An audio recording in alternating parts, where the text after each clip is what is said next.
All right, so we've got something really cool today. We got our hands on a trader's personal playbook. I mean, their actual raw notes on how they read the markets. So we're going to build a trader's toolkit together, piece by piece, using their hard-won experience as our guide. Let's dive in.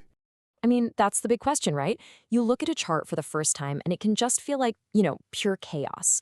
But for a trader who knows what they're doing, it's a language. The key is knowing which tools to use to translate it. And it's not magic, it's a framework, a personal toolkit for making sense of it all. Okay, so the first tool we're going to pull out of this toolkit is chart patterns. The best way to think about these is like visual landmarks. They're these recurring shapes that can give us clues about where the market might be heading. They basically help us understand the landscape we're dealing with. Now, what I love about this first one is the honesty. We're starting with a classic, the cup and handle. It suggests a trend might keep going up. And our trader notes it works best at an all-time high with that famous round bottom. But, and this is the key insight from their personal notes, they straight up say it is not a high win rate pattern. That's a real-world piece of info you don't always get. Next up, we've got the triangle. This one's all about a battle between the buyers and the sellers as the price gets squeezed into a tighter and tighter range. But again, look at that practical warning attached to it. If it just chops sideways for too long, the buyers can totally run out of steam, and the whole pattern just kind of falls apart. So, in total contrast to the last pattern, here we have a clear favorite from our traders' notes, the bull flag. They actually called this one of the best high win rate patterns, but the rules are really strict. It absolutely has to come after a very strong move up, and it's most powerful when it forms at a really important spot, like a previous peak. This is definitely a top-tier tool in their kit. Okay, so now we get to a pattern that, let's be honest, a lot of people use, but our trader approaches it with some serious caution. The double bottom, or the double top if you flip it, seems simple, right? The price hits a low twice, then bounces. But it comes with a major, major warning from their playbook. And this slide just lays out the nuance perfectly. Using a double bottom all by itself is, and I'm quoting them here, an unreliable signal. Basically, it's a trap. But when you combine it with another tool, an indicator called RSI divergence, and we'll get to that in a minute, it completely transforms into what they call a very strong signal. So it's the combination that unlocks its power. And just to wrap up the patterns, our trader uses a total classic for confirmation, Dow theory. So after a price breaks out, they wait and watch. They need to see it form a higher high and then pull back to form a higher low. That simple little structure is what confirms that, yeah, a new upturn is for real. So we have our patterns to see the landscape. The next tool in the kit is indicators. Think of it this way. If patterns are the map, then indicators are your compass and your speedometer. They don't tell you exactly where to go, but they measure the momentum and the strength of the market's moves, which gives you really crucial context. The first indicator they mention is the RSI, the Relative Strength Index. It's basically a momentum gauge. The textbook levels are pretty simple. Above 70 means overbought, and below 30 means oversold. But our trader adds a personal rule of thumb. If the RSI is above 50, they consider that stock to be on the strong side. It's a simple but really effective little filter. And here it is, that key concept from before, RSI divergence. This is what happens when the price of a stock hits a new low, but the RSI indicator doesn't. That disagreement, that divergence, is the strong signal our trader's looking for.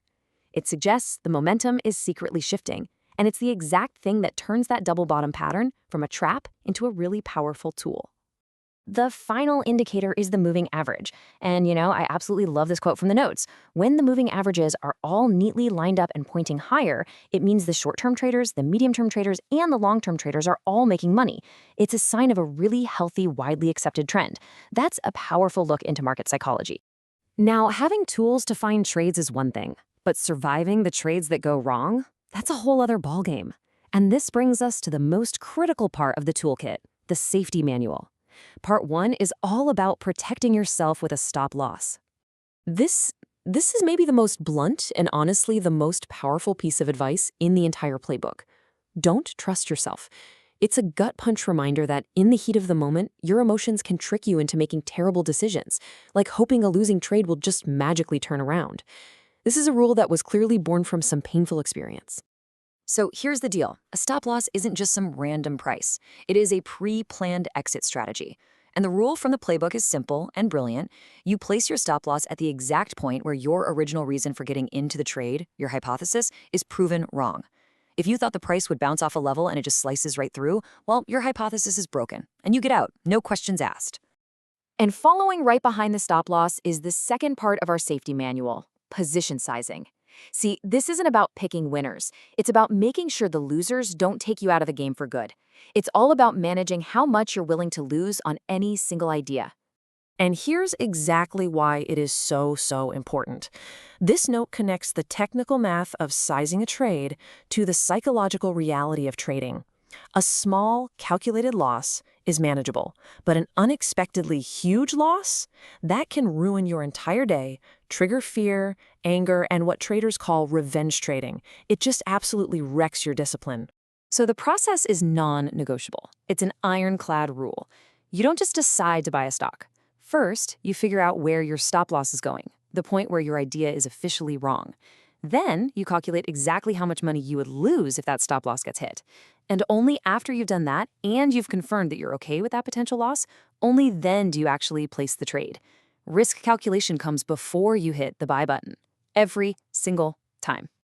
Okay, so let's just take a step back and look at the powerful, really practical toolkit we've just put together, straight from this trader's personal playbook. It's a complete system, right? From spotting opportunities all the way to managing your risk.